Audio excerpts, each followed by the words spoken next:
Hello, everybody. So we're back again with our live after 1 month of stop of a break, and now we are finally back to continue our series and continue from previous one, which is what's the previous one again? Oh yeah, a guide to mental health screening. So after a guide to mental health screening, now we're gonna talk about something more important, and as what our lovely listeners here saying that it's an eye opener because it's something to be shared about and readiness to understand about mental psycho-emotional issues is lacking in our general public, and thus we are having this webinar. So thank you so much everyone for joining us today, and hope you have a great day. And now getting, just to get a little bit further with our webinar to know more information about this. So I'm Jefferson, as you may have known, and joining us today would be Kai, my dear colleague Kai. Yes, Kai, how are you? How are you, Kai? I'm really excited. Right, excited. What are you so excited for? Yeah, today I'm not tired anymore. Today I Oh, got really? semangat already because I just done Wow, great. exercise. I got the energy. Wow, great, great. Okay, Yeah. so today I'm the opposite. Today I'm very tired because I didn't get enough sleep yesterday and I was out during a community outreach. And I was very tired today. But we're still gonna push ourselves further and just to give what our fans are waiting for, right? Like we're Wait, just discussing just before our live session, we're saying that we have a fan club now. So we're just gonna deliver what our fans love, and and there we are. Although we are as tired as we are, but we're still here. Right. yeah, we'll be always be here for you all. Yes, yes, yes. No matter what happens. Wow. Okay. Okay. Okay, so for our dear listeners, maybe you may be, wondering why is there something in front of me. So I've taken the comments from previous ones. So hopefully today the audio is much more clearer. So is it more clearer today, Kai? You super clear. Really? It sounds like I'm in studio, right? Like it's an ASMR. So good evening, everybody. Welcome to our ASMR. Where's your Right, food? right. Okay. There's no food today, but there's food of thoughts, which is our psychological thoughts. Wow, wow, wowzers. Wow, wow, wow, fantastic. Okay, so our dear listeners can see how hype we are today, right? Okay, so let's keep on the hype moving. So let's not keep our listeners waiting. So today we're gonna talk about from struggle to strength, right? So Kai, today is something that we are wanting to talk about for a very long time already, right? Because we Mm, have been talking about mental health screening, and now we are finally talking about which is what comes after the screening, lah, right? mm, Which is what happens in therapy and what we are. We are clinical mm, psychologists. We've been sharing to people what clinical psychologist is, and today we are going to learn about more in details, lah. mm. Right. Okay. So let's not keep people waiting. So let's begin. So for today, what we're going to share in our webinar is to understand what's the right time for therapy. Okay. So maybe you are wondering, you have some symptoms, and you don't know when it's the right time for therapy. And today you're going to learn better. Okay. And also we're going to learn about the different modalities in mental health care. So other than clinical psychology, there are other modalities as well in providing mental health care, in providing mental support. So today we're going to discuss them as well. And then of course we're going to share about what clients would actually experience during therapy. So what's going to happen in therapy. Okay, and lastly, Guy is going to share about some common questions or common, I'm not sure whether they are myths, but common inquiries people would have about therapy. And today, Guy will be clearing up those doubts and giving you more understanding about what therapy is. Okay, so let's first understand what signs and symptoms are, and this can actually allows us to better understand when is the right time to seek support. So if you can remember for our previous webinar, we'll talk about the mental health continuum, and this is something that we would like to emphasize again, because this actually indicates what form, when you think is good for therapy, and what form of modalities of mental health care you are going for that's more suitable to your current symptoms. Okay, so as like mentioned previously, we have a healthy point and a disorder point along the mental health continuum.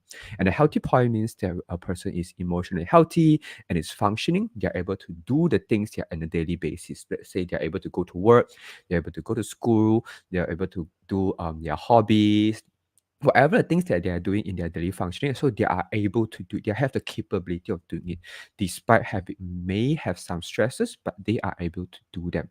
So that is at a healthy point. On the other hand, which is the disorder point, it indicates that the person has significant changes in their mental state. So let's say the person has gone significant stress to the point that they are having a panic attack, right? So they feel that their heart is pumping very fast, they have difficulty breathing, their hands are shaking, and then they have some body aches. So all these are a significant symptoms to the point that it may affect the person's daily living. So imagine someone who are so stressed, they have these panic symptoms, right? They may not even drive their car because they are in this panic state, or may not when they are facing work, they are so stressed from work, they are unable to complete the work because they're only focused on the symptoms of the panic, right? So this is a disorder point, which actually is a more is something that is very concerning because it actually affected the daily living and affected the daily functioning as well. Okay, and along the continuum, there's a problem point. So problem point can actually be placed in any point between the healthy point and the disorder point. Okay, so it can move around between the healthy one and then to the disorder one. So it doesn't mean it only stops here. Okay, let me see whether I can get my pointer up. Okay. So the point is much better. Okay. So the problem point doesn't mean that it can only be at this point. It can move here. It can move closer to the healthy point, or it can move closer to the disorder point, depending on the symptoms and the severity of it. Okay. So a person in a problem point may have signs of emotional distress, but at the same time they are still functioning. And this of course depends on the severity of the emotional distress lah. Okay. So if using the stress from work as an example, so let's say the work is overwhelming, okay, but the person is still able to perform those work, but then this person maybe will feel stressed, will have some slight anxiety attacks, but this person is able to complete the work, so it's more likely to lie along closer to the healthy point.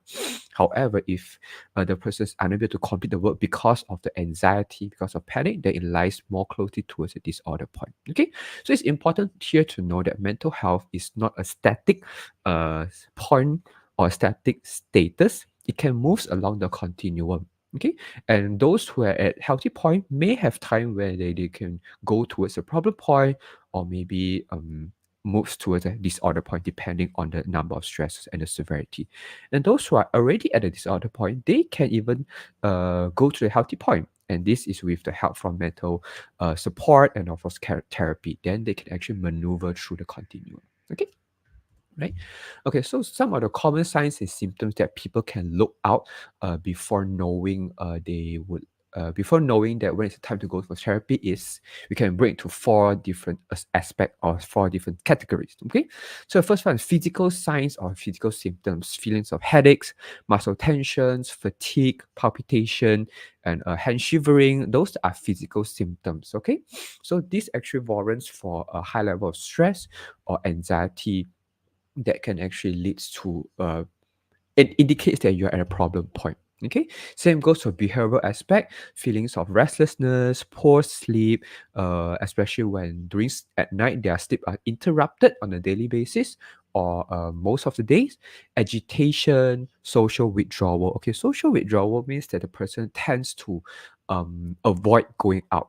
So this is very different from what is commonly known as antisocial. So maybe you heard of the word antisocial quite a bit, right? So actually, when people don't want to engage in social activities, that is called as social withdrawal. This is not antisocial. Antisocial is another meaning. Okay, so we have to understand that. I have to always emphasize that it's not antisocial but social withdrawal. Okay, so other than that, emotional aspects of the problem point or disorder point is that the person may feel irritable.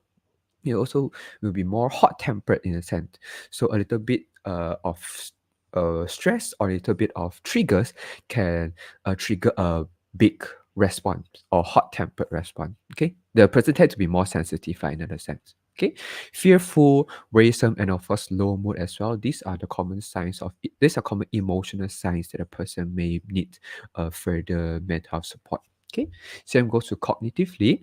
Poor concentration, memory decline, and so present with negative thoughts are concerning signs as well, warranting for the need for therapy. Okay, and in terms of cancer care, so along the cancer care, right, it is understandable that cancer is something very difficult to maneuver through. Even since the beginning of the diagnosis, mental health disturbance may arise, and also may cause mm, may warrant a mental health support lah. Okay, so this includes feelings of grief, anger, and fear, even from the stage of diagnosis. Okay, so by knowing that you have cancer, you are diagnosed with cancer, can elicit feelings of grief because the grief of you have lost the healthy self. Okay, so previously maybe you are a person who is very healthy, active, you're able to do physical activities without feeling uh much tiresome, but then getting a diagnosis may change that thing entirely, and you may not be able to do those things again. So these are feelings of grief because you have lost the tendency, the capability of doing all those things. So grief responses are very common. Okay, same goes to anger. You may be angry of certain people, or even you may be angry of yourself for getting cancer, although that you are not the person to be blamed of to get cancer. Okay, same goes to fear of the treatment, fear of the unknown, and fear of the cancer progress. Okay, even then, after getting a diagnosis, when you start treatment, when the person starts treatment, pain and anxiety still will accompany along the way as well. Okay, pain from the treatment, side effects, anxiety, not knowing what's going to happen after you get a treatment. These are common signs and symptoms as well. Okay, similarly, when a person has completed treatment, survivorship has its own difficulty as well. Okay, including the fear of recurrence. You're not know you're always in a state of sensitivity. You're in a state of heightened stress, not knowing when is the cancer going to come back or whether the cancer will come back again. Okay, so in another way, okay, in another hand, some people actually develop resilience. Okay, so after they have gone through the treatment, they have achieved what we call as post-traumatic growth. They have grown out from the pain, okay, grown out from the traumatic experience of treatment, and then they gain resiliency. So that's why they are termed survivors, okay, because they have gone through that, they survived it. They are no longer a victim of a disease, okay, so they have gained resilience. Okay, then lastly, in the end of life stage, people will feel hopeless as well because they have done so much. Maybe they have done multiple treatments. They have exhausted so much of money financially in treating the cancer, but in the end, the cancer still progresses in a very aggressive state, and then they reach end of life. So they will feel helpless as well. In another way, people might actually achieve acceptance towards their life. They will accept that okay, I have reached the end of life, and I've done whatever I need to be done, and now I'm trying to live the best of my life during the end of life stage. So these are some of the ways that people can actually experience. So you can either experience a healthy point or a disorder point or a problem point along the way in the cancer care continuum. Okay. So now let's jump straight into mental health modalities. So after knowing the symptoms, the sign and symptom, and the continuum, so what can you do later? And if you are looking for treatment, what are the treatment modalities that are available out there? Okay, and who are the mental health providers available in the Malaysian context? Okay, so in the Malaysian context, currently we have three main modalities. First is counseling, followed by psychotherapy and psychiatry. Okay, so these are very common questions that me and I believe Guy was being asked, that if you told people we are clinical psychologists, so they'll normally ask, so how is it different between counseling and psychiatrists? So here and now we're gonna clear that doubt. Okay, so counseling, usually people are mm, involving people who are counselors or mental health coaches. Okay, so maybe sometimes you can hear like a career coaches, a performance coaches. So they are part under the aspects of counseling. Okay, and for us clinical psychologists, we are part under psychotherapy. So psychotherapy, it involves clinical psychologists like us and also therapists. So maybe you have heard of like hypnotherapists, play therapists, art therapists. So these all parts under psychotherapy. Okay, and lastly is psychiatry. So psychiatry is a specialized area in medicine, okay, with which focus on the psychiatric illnesses. So they are medical doctors, they are medical officers, or even specialized psychiatrists that is a part under psychiatry. Okay, so this is just an overview about these three main modalities, and now let's go into further to understand what happens or where can you get these three different modalities? Okay, so let's look at the settings. Where can you get all these modalities? Okay, so for counseling, you can commonly find counseling services in schools like universities, primary schools, secondary schools, even local governmental schools. They have counselors, they have counseling services, and of course counseling centers as well throughout Malaysia. Okay, and psychotherapy, on the other hand, you can actually find us in hospitals, private clinics, or even psychological centers. Okay, so these are three main places that you can actually look for psychotherapy services. And as for psychiatry, mostly you can find it in hospitals, be it governmental or private hospital, and of course private clinics. Some psychiatrists, they actually open up their own clinic to provide psychiatry consultation. So these are the main settings that you can find for these three modalities. Okay, and the types of clients that actually approach these three modalities are, so those who actually seek counseling are presenting with issues affecting their quality of life, or people who seek for self-development. So let's say people who have difficulty in time management, or difficulty paying attention in class. So these are things that you can actually seek counseling, because they are just to improve their quality of life and as for self-development. However, for psychotherapy, the types of clients involved usually presents with issues that already disrupt their daily functioning. Okay, if you can remember the mental health continuum, right? So the problem point and the disorder point normally would be referred to psychotherapy. And those people with problem points closer to the healthy point usually would be referred for counseling. Okay, and as for psychiatry, people who are referred for psychiatry actually usually requires acute or immediate medical attention. So let's say they have high suicidal thoughts, or they are already attempted suicide. So this actually requires immediate medical attention. So they have to be referred to psychiatry for immediate action not to be taken in terms of medical wise. Okay. And treatment approaches for counseling, they are using counseling. Okay, they are providing counseling services. For psychotherapy, we provide psychotherapies. And as for psychiatry, they can actually prescribe medication. So this is the significant difference between psychiatry and other modalities, is that psychiatrists can prescribe medication. However, counselors and psychotherapists, we can't prescribe medication. And some psychiatrists actually practice psychotherapy as well, along with their medication. Okay, so now you have got maybe you have got the idea of all of it, but you're still not sure, which one should I go to. Okay, so here are some examples. So let's say a person who have issues with interpersonal relationship. Okay, so they have argued with their parents, with their friends, and then they need someone to talk to, they need someone to resolve those issues with. Okay, they can actually seek counseling, like poor time management, as mentioned just now, or maybe they just need an objective point of view. So let's say they need someone to talk to, and they need a objective point of view, which non-judgmental. So maybe sometimes when you're talking to your friends, or friends will give you their point of view, your friends will give you suggestions, and you might feel very overwhelmed. So talking to a counselor can give you a more objective, non-judgmental point of view to get a more clarification of it. Okay, and for psychotherapy, so if the symptoms have really start to affect your daily living and you're unable to cope with all these difficulties, you can actually approach psychotherapy. Okay, and if you need immediate medical attention, or you have high risk of suicidality, and all these symptoms you're unable to manage through psychotherapy and needs medication to better manage it, usually these people will be referred to psychiatry instead. Okay, so you can see here there's an asterisk at high risk of suicidality, right?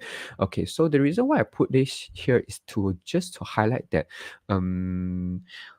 if you have a high tendency of suicidal attempt, I would suggest you not to approach psychiatrists first, or not to approach the emergency department first, unless you have already has high urge. You have already a knife on your hand, or you are trying to attempt the suicidal attempts already. So then, of course, let's proceed to the immediate emergency department. However, if you're having you're having these thoughts or this tendency, I would suggest you to approach clinical psychologist or crisis helpline rather than a psychiatrist or the emergency department. Because unfortunately in Malaysia, suicidality is still considered as a crime, and it's still being criminalized for suicidal attempts. So if you actually approach psychiatrists telling that you have high suicidal attempts, they may actually forcefully admit you to the hospital, and mostly against your will.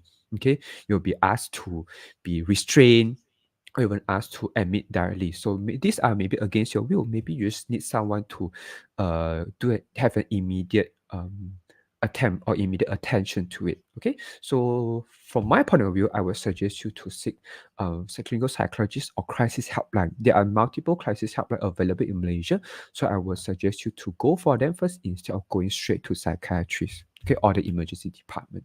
Okay, unless it's medical attention, you need immediate medical attention lah. Okay. Okay, so who are psychologists, right? So me and Kai are psychologists, but who are we? Maybe you are wondering, like, who are these bimbos talking about clinical psychologists, but who are they, right? So we actually receive education in masters in clinical psychology. Okay, like myself, I graduated from UKM, and Kai was graduated from UCSI. So in terms of clinical practice, we have more than 1,500 hours of clinical engagement.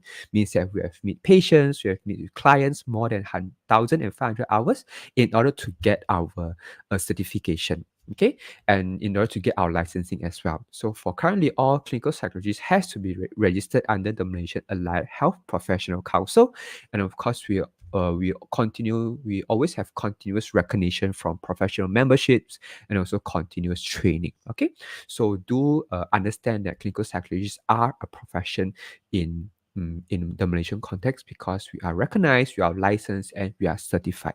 Okay, and we are always ready to help. So, what do we do in therapy? First, we will do assessment.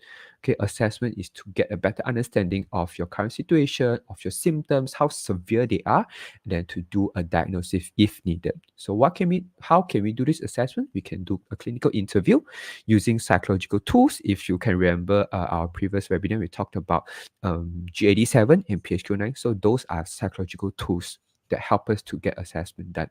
Okay, and also we do observations and interpretation. And in terms of therapy, we integrate various clinical approaches to provide a more holistic treatment depending on the types of issues for all our clients. Okay, so now maybe you are wondering that, okay, how can you approach clinical psychologists to get support, to get therapy? So in government settings, the procedure can be quite tedious. As you can see here, there are 4 steps that you need to go through. First, you need to visit any clinic, local clinics. Maybe you can visit Klinik Kesihatan or even private clinics to get a referral first. Okay, after getting a referral, then you have to visit the psychiatry department in any governmental hospital, let's say HKL, HUKM, PPMC, PPMC, PPUM. So those are the hospitals that you can actually go through. They have their psychiatry department. So you have to first visit a psychiatrist first. Okay. Then after you get referral, visit a psychiatrist. Then only you can get a referral to see a clinical psychologist, and then later to make an appointment with the clinical psychologist in the governmental setting. So there's a 4-step process. Okay. However, if for private and NGO setting, the process is much more direct. Okay, some private settings or NGO settings, they require a referral from the clinic, and this is optional. For NCSM, we don't really needs you to go for a clinic to get a referral dulu. You can actually just call in our toll-free helpline here, and then you can just talk to our personnel, okay, our officers, and then they will just help to refer you to make an appointment with either me or Kai or our associate clinical psychologist. Okay, and some even for private clinics, right, you can just directly contact them saying that you need to make an appointment with a clinical psychologist. So for private and NGO setting, it's more direct lah, and is to improve the accessibility and give more accessibility for people to access support as well. Okay, so now again, so you have understand about what are the modalities, you understand about who are clinical psychologists. So now you already know how to actually go for therapy. So what happens in a therapy session? Okay, so what happens is that in the very first session, normally the first session will take a longer time because you go through a long process of letting you know about to outline to you about the basic details of therapy, and then to also address the aspects of confidentiality. So the things that are being discussed in therapy are all private and confidential unless specified otherwise. So we as clinical psychologists, we have to let you know about all these things first before the start of a therapy. Okay, let you know what are the boundaries that we have. Okay, and then what to let you know about what's going to happen in therapy session as well. Okay, so that's normally the first step. The second step is that we'll start to listen to your story. So the clinical psychologist or the therapist will ask you, so what brings you to therapy? So what are things that are bothering you at this moment? What are things that are making you feel all these symptoms, signs and symptoms? So we will listen to your story to understand your background story as well. So not just to listen to the issues, we also understand like your childhood, your family, to see whether are those factors making association to your current issues or not. Okay, so don't be um don't be shocked when your therapist suddenly asks you about your childhood or ask you about your partner, ask you whether how many relationships you have been. Okay, it's not that we are nosy. Okay, sometimes we may be nosy, but it's not that we want to kepochi, we are busybody to ask about it. The reason we ask them is there is a reason, because we want to look for an association of what happens before to what happens now. We want to see the connection of the things. Okay, so later we'll do assessment to get a better understanding of the level of severity of the symptoms, and then we'll discuss about therapy goals together. So we'll ask you, what do you hope to achieve in therapy? What did you want to achieve through therapy? So this what I call action or this discussion is actually based on mutual agreement.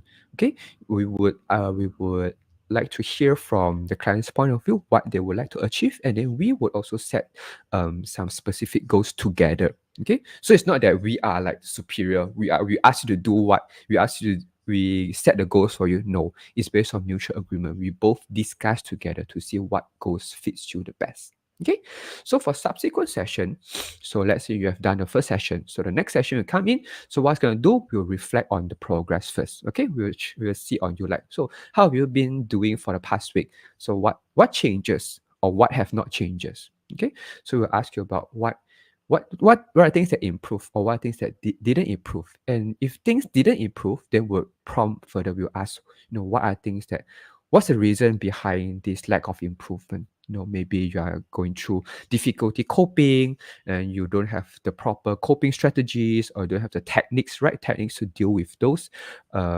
difficulties. Then that is when the skill learning comes in. Okay, we will introduce coping strategies to you, and then of course we'll explore what are things that is best fit to you as well. Okay, so that the process can be more individualized.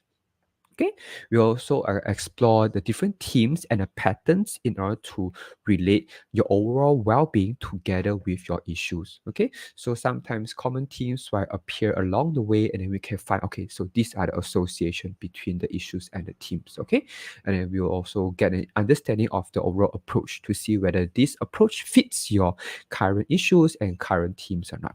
Okay, and lastly, so we are like teachers. Okay, we are teachers that like to give homework to our clients. So the reason why we give homework is not to give you an extra burden, but the homework actually has a meaning. The homework wants you to practice the skills that you have learned in therapy, to practice them in real life. Okay, so let's say we'll give you homework on how to do relaxation technique. So we'll ask you to record your daily relaxation exercises to see any changes. Okay, so these are things that we help our clients to practice the skills they will learn in therapy and then practice them in their daily life. Okay, so to be more comfortable and be more habitual in a sense lah. Okay, so it's not that we want to give we want to check on your homework or anything. It's just homework is something for us to track on your progress as well. Okay, so these are some of the things that might happen in your sessions. Okay, so now we have covered basically the majority of it, and now maybe you have some questions, and I can see that they may have some questions ready. So before I jump to the questions from our audience, maybe Kai can help to clarify some common questions that we as clinical psychologists usually get along. We usually got the questions from the people that we deal with. Okay, so Kai, now pass to you. Thank you, Jefferson. And finally, it's my turn. Yeah. So now I'd like to talk about what are the common questions about therapy. I'm going to talk about 6 common questions that my I think audience or any participants or any public they might have, and I will address one by one. Okay, so common questions one. A lot of people will be asking, is psychotherapy just about talking? Okay, so basically, psychotherapy is an evidence-based approach to treat the emotional distress and psychological disorder, as Jefferson have mentioned just now. And we, as a clinical psychologist, we will tend to employ language as a tool to address the individual concerns, and which is why psychotherapy is always referred as talk therapy. Okay, and in psychotherapy, our we as a clinical psychologist attitude will include 4 components: respect, empathy, non-judgment, and openness. Meaning that all the individuals that come into our sessions, their thoughts and emotions are respected and validated, and we're allowing them to express themselves in a very safe, private, and confidential environment without fear of criticism and discriminations. That's why we call openness. And also throughout the therapy, all the individuals might learn to face and understand like how their thoughts, emotion, and behavior are interconnected, and they will acquire skills and also like strategy to apply in their daily life. So basically, what I can say is psychotherapy is a journey of like self-growth and also a skill building. The purpose is to help the individual to acquire some of the coping skill that can actually integrate into their daily life functionings, and also creating their own path. So let's take an example. Maybe someone with anxiety, okay, they come to the session. So what we were going to teach, or also not to say teach, but what we're going to guide is we will teach them some relaxations technique to cope with the anxiety, like deep breathing to manage their anxiety. And also we will discover what are the trigger that actually trigger their anxiety as well. So for another case, like people with depressions, what we are going to do is we will help them to explore like what are the behavior activations. Behavior activations means that what are the routine, what are the activities they can actually do so they can readjust, and also they can try to do like maybe step by step in order to enhance their positive experience, also readjust their daily routine. So these are just a general example, and the therapy methods are actually is tailored to individual concerns. So returning back to the initial questions about whether psychotherapy is just about talking, I would like to say is yes, indeed, clinical psychology work actually involve communications. So because like just now I mentioned, we use language to assist other, but our work is extend far beyond more conversations. Okay, so now come to the common questions too. How long does psychotherapy take? So the first thing when people always have these questions, I'll always ask them that it really depends on what are the causes of your distress. Okay, so the durations of therapy is quite different depending on 3 factors. The first is nature of concerns. The second will be person goal and the intentions. And lastly will be the progress throughout the therapeutic process. So if an issue is a result of a long-term distress, then you will require, the duration of treatment will require like usually is quite longer. And this is because like we are not just like addressing the surface issue, but we actually delve into the roots of the problem. So you try to think like a habit that you always practice for 20 years, it's very impossible that you can just resolve within just like 1 or 2 hours of psychological sessions of effort. So, but this actually doesn't like imply that you must see a clinical psychologist for many times. Like I mentioned just now, it really depends on your progress and also your regular practice for learn techniques in sessions. Okay, and also do remember that effective treatment actually require effort from both sides.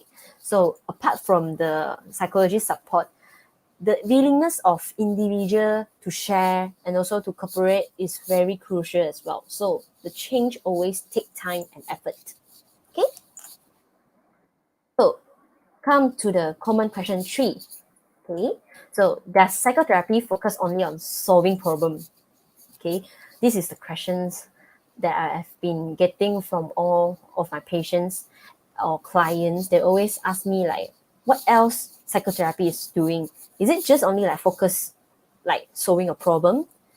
So a lot of people actually will limit this like the psychotherapy to symptom management or problem resolutions.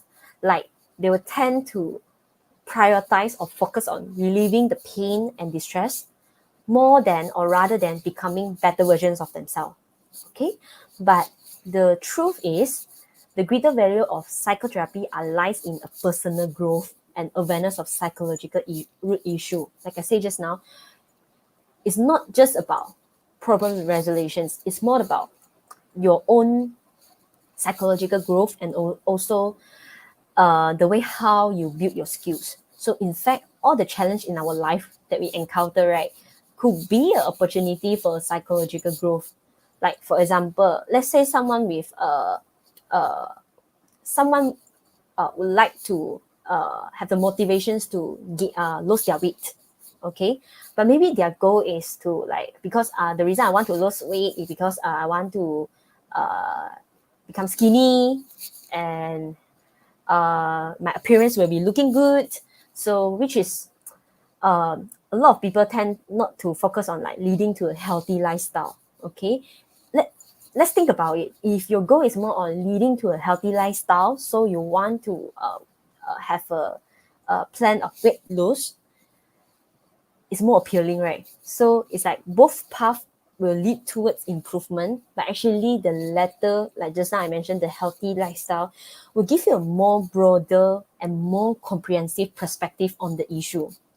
Okay, so but of course, the time and the effort or the effect invested in each part are actually different. Like I said, it's really depends. So therefore, once you start psychological sessions and find that you can connect with the specific clinical psychologist, you may engage in the therapeutic process and agree upon the frequency based on your goals and also psychology professional opinion.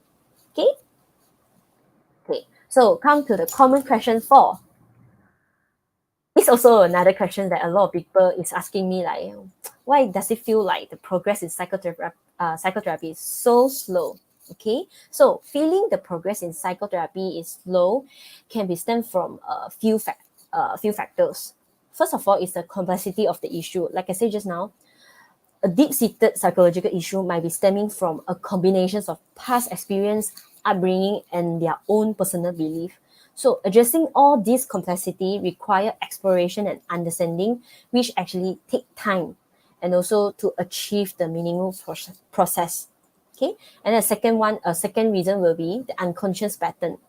So throughout the sessions, we as a clinical psychologist might explore and identify any constant underlying patterns, belief, or behavior that they are used to develop over time and which can affect their reactions, their behavior, and choices. So actually identifying and changing all these patterns require bring them to conscious awareness, which is a process that doesn't happen overnight. Like I mentioned just now, a skill that you build for 20 years, suddenly you come to a psychological sessions, it's very impossible that the 1 or to 2 hours can solve everything. So it doesn't happen overnight at all. Okay, so that's why the progress will be slow but effective. Okay, and the third reason will be building trust. So for client to share their personal thoughts and emotions, they will need a space to feel safe and accepted. So it really takes times, like I will say, and all this sharing might impact. I'll say like all this trust. Uh, in the layman term lah, like let's say if client come to me, if I didn't build enough trust and rapport with them, it will really very hard for them to open up themselves and it will impact the whole progress as well. Okay, so building trust is very important in the first initial sessions. Okay, and then next will be the resistance and defensive mechanism. So it's very common for individual to resist change or employ defensive mechanism. So what is defense mechanism? It means that the way how you cope with your thoughts and emotions. For example, suppressions, compensations, what else? Avoidance. Yeah, to get rid of all the painful information. So identifying and working through all these barriers require patience and understanding. Okay, and then the next will be processing emotions. So just like I mentioned just now, some of the emotion that used to be suppressed and avoided, we need time to acknowledge, process, and understood. So they might use to the usual way on how they process emotions, which is not helpful in the long runs. And all this need time to build, and then also need some of the new skills to regulate their emotions. Okay, and then lastly, learning and applications. So psychotherapy often involves like acquiring new coping strategy and insight. So for patients and clients to learning these skills is one step, but whether to really effectively apply them in a real life situations have to be consistent practice and also repetitions. Okay. So in conclusions, the durations of the psychotherapy process depends on the result you desire and whether you find a psychologist who align well with your goal. So once again, it's important to note that the process of psychotherapy might not always immediately impactful, and also will give you a sense of instant gratification. It's not like that. So, but your effort will be channeled through a more scientific and psychological approach, leading you towards achieving your goal more accurately. Okay, and also remember, psychotherapy is not just addressing the distress, but also go beyond to resolving the challenge. Okay, and next. So, common question 5. What therapeutic approach are typically used by therapists? I will say it really depends on the clinical psychologist, and also depends on the client goals and needs. And there are there are wide range of therapeutic approach based on the client needs and goal, which are CBT, cognitive behavioral therapy, psychotherapy, ACT, DBT. This one I will talk in the next slides. But do remember that the choices of the approach depends really on the individual issue, preference, and the therapist's expertise. Okay, next. Okay, I will talk about different types of psychotherapy that normally psychologists will use and also how it works.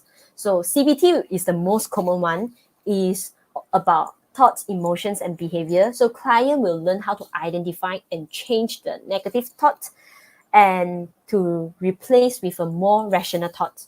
Okay, so this is what CBT and how it works. And for ACT, acceptance and commitment therapy, is to help the client to create a rich and meaningful life and to develop mindfulness skills alongside the assistance of pain and suffering. So I always remember one of the quotes in ACT is, pain is inevitable, suffering is optional. So this is how ACT works. Okay, so to identify the behavior they are intended to avoid, to get rid of the painful feeling, and also we will help them to engage in light enhancing behavior. Okay, and then the third will be psychodynamic therapy. So psychodynamic therapy is more to explore their unconscious pattern and unresolved conflict that influence their behavior. So we'll talk about the childhood, the past, their upbringing, any dreams or fantasies they will have. And psychologists will help them to uncover all these underlying factors, and the individual will gain insight and make connections. Okay, and the next will be the dialectical behavior therapy. Is most commonly used on borderline personality disorder. So it's more likely to teach people on how to live in the present moment of mindfulness, and also develop some healthy ways to cope with their stress, and also to learn how to regulate their emotions. Okay, next. So solution focused brief therapy, SFBT, is more about identify solution and strength rather than just focusing about the problems. Okay, and then humanistic person-centered therapy is more on a therapy is act as a compassionate facilitator. So they will listen unconditionally and acknowledge their client experience without shifting the conversations in another directions. So the therapist will always encourage and support the client without interrupt. So when clients are in the process of self-discovery, they might uncover some what hurts them and what is needed to repair. Okay, and then lastly will be the lastly common psychotherapy are using is compassion focused therapy. So compassion focused therapy, CFT, is guide the patients to develop self-compassion, meaning that being kind to themselves and also to others, and also promoting a sense of self-worth and also self-acceptance. So like I said just now, all this psychotherapy is just a common therapeutic approach that's most of the psychologists will use. So whether which technique is benefit to you, it really need to depends on your nature of concerns and also the therapist's area of expertise. So therapists always tailor their approach to each client unique situations. Okay, I'm sorry, I know the time is up, but I'll try to proceed faster. Okay, this is the last common question. Common questions already. Number 6. A lot of people will be asking, are people who seek for psychological service are all problematic? Okay, I would say this is a very common misconceptions that need to be clarified. Okay, health is not just involve physical health, but also mental health. It's like a lot of people are more familiar with the signs and symptoms of physical health, like fever, cough, and fatigue. So, and all these symptoms is also provided us as a sign and symptoms that something might be wrong, and we will seek medical attentions for diagnosis, treatment. Right? We will go to the physicians or the doctor. So, in terms of mental health, actually, it's also the same thing. It's about our thoughts, feeling, and behavior.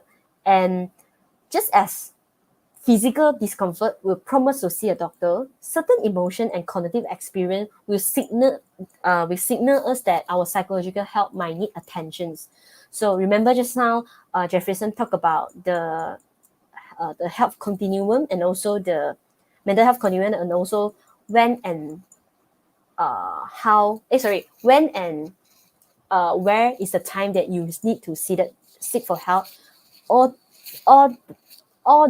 the information that provided by Jefferson is the sign that you might need to take attentions where your psychological health bring a red flag already. Okay, remember the emotion, the thoughts, behavior, and also the daily function being affected.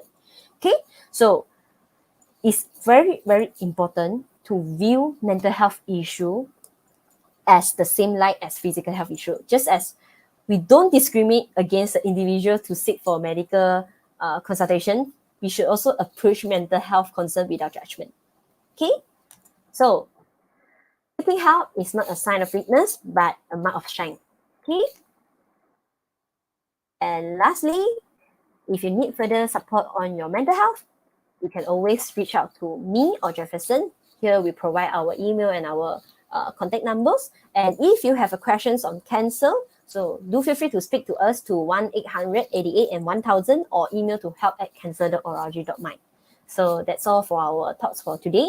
Thank you so much. And now we come to the Q&A sessions. I'm just happy that we have finally spoken what we want to say for so long, Kai. You're We are right. wanting to talk about this topic for so long, to let people know what we are and what we are doing, right? And finally we are here. And I'm so happy we are doing that. True, because this topic, I would say not a lot of people actually talk about this title, I would say. Sure. And finally, we cover everything from the mental health screening, the basic assessment, until now, the guide to therapy. Yeah. So hopefully everyone will gain insight. Yeah, and I also feel like a lot of people, they don't really go for therapies because they don't know what's going to happen in therapy. And they don't know who are these people, They maybe know counselors, but they know what counselors are, what they do, or what happens in therapy. So the fear of unknown, fear of the uncertainty also may, stop them from seeking therapy also. You're right. That's why we are here today to provide the insight. And also because of the time constraint, maybe we need to jump into questions. Okay. also, right? So Yeah. we cannot bersembang sembang dah. Yeah. Okay, let's just Maybe they jump need straight to to the sleep question. then. Yeah. Okay. So I will read out the first questions from Okay, sure. Raza.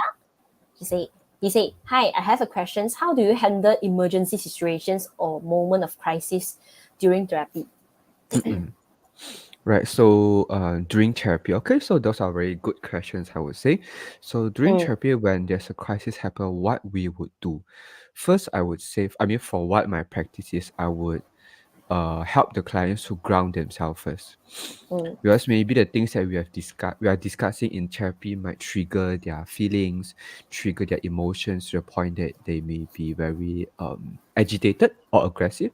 So what my practice would do is I would help them to ground to the present moment first, rather than thinking about the maybe let's say they're going through trauma, and then mm, the things that we are taught actually triggered their traumatic responses.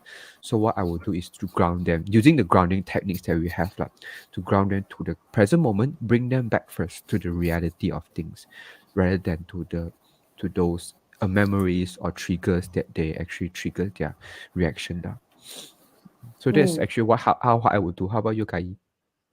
For me, I will create a safety plan because Mm, since it mentions like emergency situations or moment of crisis, most probably I will create a suicide safety plan. Like if they are in an immediate danger or crisis, normally I will develop a plan that I mentioned just now.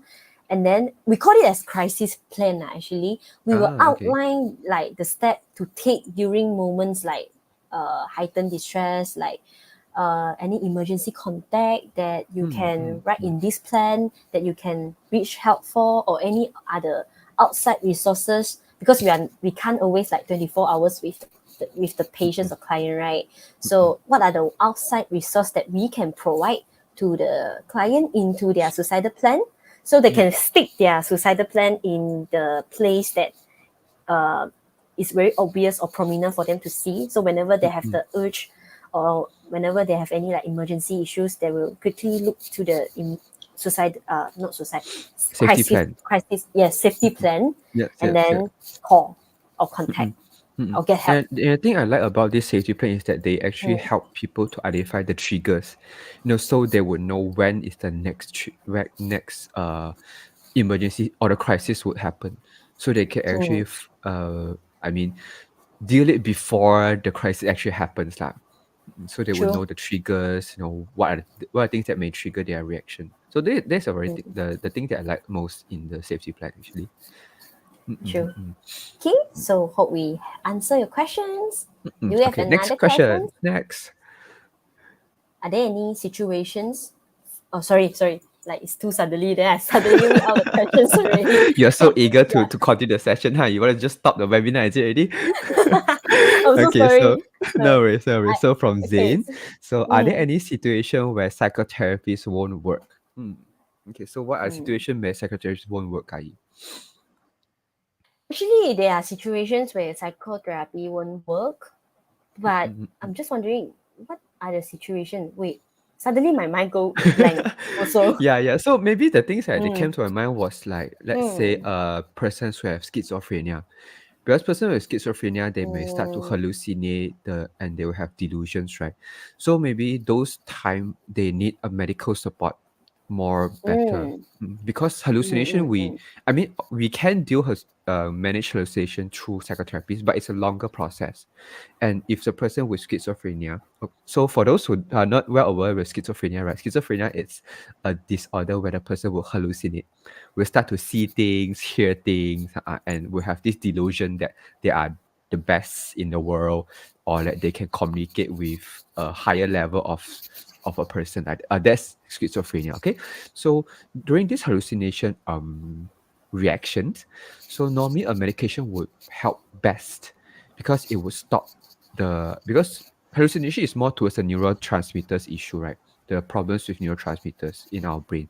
So medication actually stop that process. So it will work better.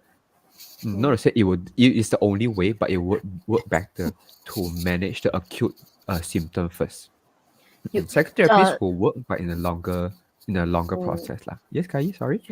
Sorry, suddenly you talk about this, then I know what I want to say already. Okay. Yeah. It's like I always think that where psychotherapy is won't work is not just the schizophrenia, or maybe when the person is too emotional, like or maybe anger outbursts, like bipolar, their mania stage is very high. Yeah. So when they are being emotional, even when they are in psychotherapy sessions, they are also being too emotional or too angry. I will always encourage them to go for medication first to stable their mood, then only come back for psychotherapy. So those psychotherapy sessions only will be more effective when the patients already get the medication to stabilize their mood, then come back to learn other skills. Because when they are in quite emotional stage, right, whenever we try to teach them some coping skill or grounded techniques or anything, they also still not really they are not ready lah, right? For not talk ready. therapy. Because okay, that's a cool thing about mental health is that mental health disorders involves a chemical reaction in our body as well. So like let's say depression, right? Sometimes when we talk about depression, the medication for depression is antidepressants. So it actually blocks some receptors in our body system. So sometimes when depression or these emotional reactions got too heightened, then it will have chemical changes in our body. So by having medication can actually helps better during that stage first. So once True. like Guy said, once they got stable down, then we can proceed with psychotherapy to have a more long-term management for it. Yeah, right. Okay. Do we have next questions from Yes, next. Tatsu from YouTube? How do you address individuals that are resistant or uncooperative, but clearly in need of help to improve their conditions and quality of life? Okay, for individuals who are quite resistant and not really cooperative, right, I will say that it really depends lah. Because sometimes, right, if the client or if the patient is not willing or resistant to change, normally we won't push so fast to go for the treatment first. I always believe that build rapport first, technique later. So only in you build rapport, then client will feel being listened, being validated, being accepted. Then after that, the technique only will get effective. Yep. I think this applies a lot when our clients got referred in rather than they refer themselves in. So let's say their bosses refer them for therapy or their school teachers refer a adolescent for therapy. So definitely they'll have a sense of resistance because they'll think that, kenapa, why do you refer me in? I'm okay. But obviously maybe they are not, like how Shaki said, clearly they need help, right? Maybe they don't feel that. So resistance, we need to address that. Like Guy said, we need to create a rapport first, create trust in the relationship first, rather than just going say, okay, you have problem because your boss asked you to, so clearly you have a problem, and not to point out the problem. Because if you go that, then they'll have more resistance. Then maybe the next time they won't come, or even when they come, they'll just sit there, not to say anything to you. So there's a change on the first session, like what Jefferson mentioned just now. Is like if the client coming in is because of others, like ask her or him to coming in, normally the first question they will ask, like, how do you feel like being forced to come to the therapy? We want to explore the feeling first, and so they feel listened and validated lah, I would say. Yep. Maybe they already knew that they need help, just that they don't know how to address it, or they don't know how to react with their need, So resistance are very common in therapy, I would say. Like even like one of the questions, that the common questions that guys shared, why maybe they would think that why therapists are so slow. Maybe they have a sense of resistance towards the therapy process. So of course we need to take things slow. Therapy things wouldn't change in one night. If things change overnight, then we clinical psychology will go bankrupt already lah. Or maybe we are the god of mental health support. We can Miracle. change it overnight. Yeah. So therapy takes time, guys. Therapy takes time. And we are always ready there to support you along the way. It takes time, but healthy. Okay. Yep. So Okay. from the next question, hi, How do I manage and overcome cancer treatment? Fatigue, which is more psychological than physical tiredness. So psychologically fatigue. So I would say that maybe I'm not sure whether it's correct. Yan Lai Chin. So I'm thinking that psychological fatigue is that maybe you are so tired of the cancer treatment itself, and then you felt like maybe you have feelings of um you are so helpless throughout the treatment process. You don't know what to do already, but you have to go through all this treatment, so you feel more fatigued, mentally tired, like in the sense. So how we manage is that we'll give some ways to ground yourself. Again, grounding techniques. Because when we are focusing so much on the treatment, the side effects of the treatment, right, or the treatment procedures, will bring us away from the here and now, or bring us Mm, away from the present, or bring us away from being mindful. So some of the ways that we can do is to be more mindful of the environment, be more present.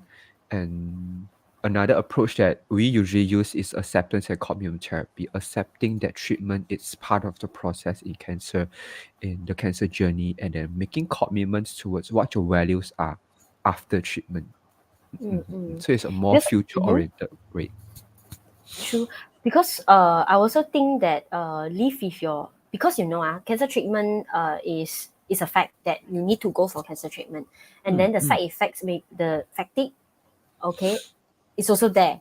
So I mm, would say like if you really can't escape those fatigue, and also doctor, there's no medication for this fatigue, I would say that try to live with your fatigue.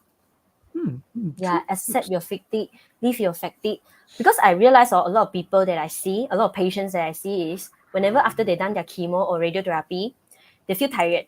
Okay, Mm, they feel mm, extremely tired, and then they just go to sleep, and then they sleep every day, and just lying on the bed. mm, mm, mm. Yeah, so actually they become more tired and more fatigued Yep, and yep. more sleepy also. So I Mm, would mm, say mm, try counter it. Maybe you can sleep, but shorten the sleeping time, or maybe mm, mm, when you mm, have the fatigue, you can try to do some of the light exercise, or maybe some of the stretching, or maybe just try to live with it and read some books and things that you, how to say, things that you feel you find meaningful to mm, do mm, rather mm. than just comply with sleep. Yep, yep, yep. I know that it can sound very scary, to go Yeah. against your fatigue, when you're already so Mm, tired, but then you still need to, do things that make you less fatigued. Or maybe the things that can even make you more fatigued. But think mm, it another way. If you just go to sleep all the time throughout your day, right? Imagine, know how much opportunities you have missed when you are mm, sleeping. The opportunities that you can interact with your families, you can put more time in the hobbies that you are doing. Maybe previously the things that you are wanting to do, but because of cancer you can't do, and then mm, by just sleeping throughout the day, you actually miss those opportunities also. So, it's although it definitely is comfortable to sleep all day. I mean, we do that, even clickers, like, we, mm, we love to sleep.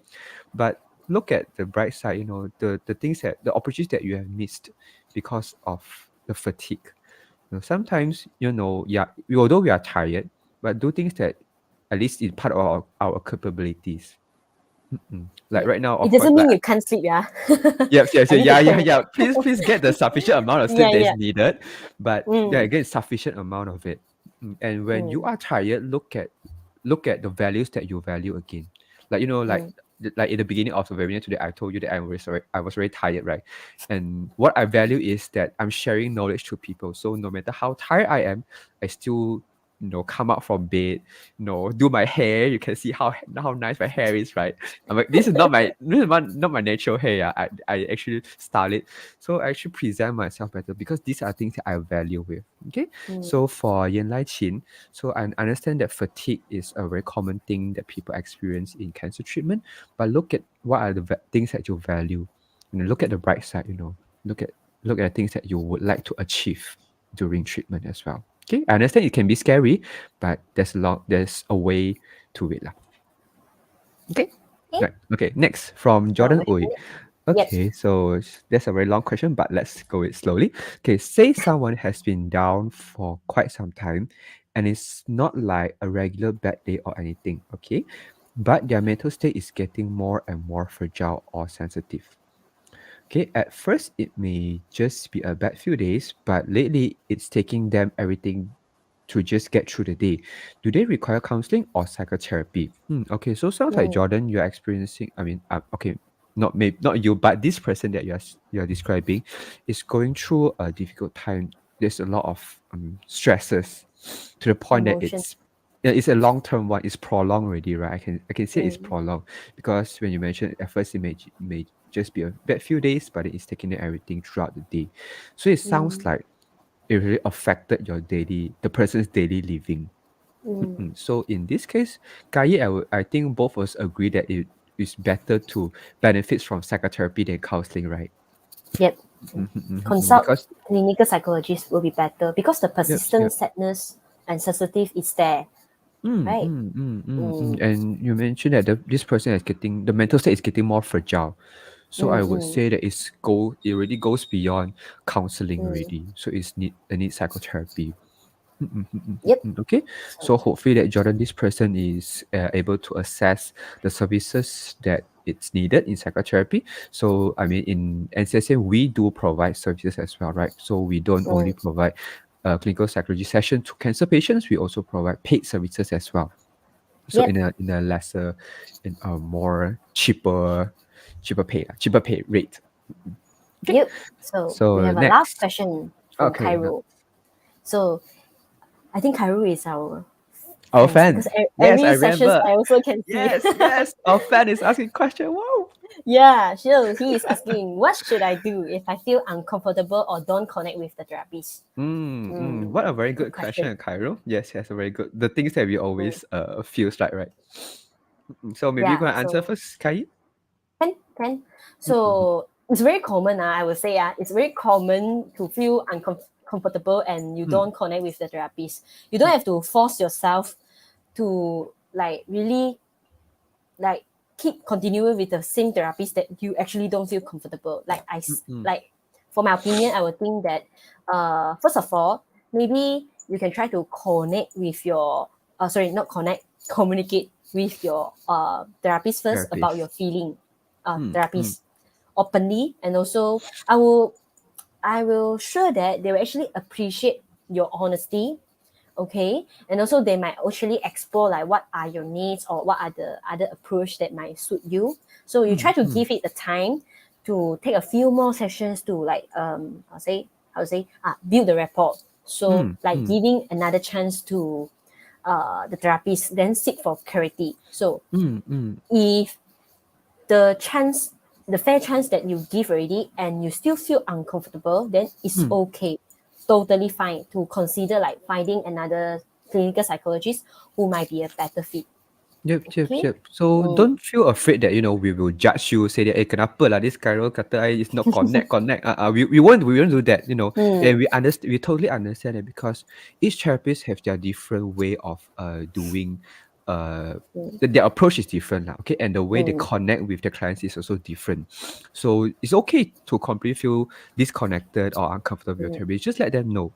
Then tell them in a polite way. Okay, True. so for example, you can say, Kai, I'm so sorry that Mm, although we have been through 5 sessions, but I don't feel connected with you. So can we explore the reason why, or can you refer me to another therapist? So mm. Kai won't go to the back. Oh, allow this Cairo, like go and say bad about me. I don't connect after 5 sessions. We won't do that. Okay, we Yeah, won't we do that. won't and we Yes, can't. yes. Yes, Mm, yes. It's against our ethical code. And I mean, yeah. we are people who are ready to help. So takkan we just say bad things about you behind you. So we won't do that. So please don't be shy. Please don't be afraid to voice out your feelings of the therapist. True. Remember the four aspects of clinical psychologist attitude that we mentioned just now: respect, empathy, non-judgmental, and And last one, openness. Jefferson. Openness, huh? I remember. Yes. I didn't Yeah. return back to my lecturer. Yeah. So these four components is what as a clinical psychologist attitude. So we don't Mm, judge if you really feel not connected. Yeah. Okay. So yep, thank you yep. so much for all the questions and hope we answer your questions. And it's a wrap. Okay.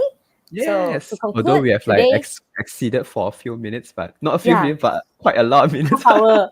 Yeah, so sorry for disturb all of your Mm, night, but mm, mm, mm. hopefully you'll have a fruitful sessions with us. Yep, yep, yep. Okay, Okay.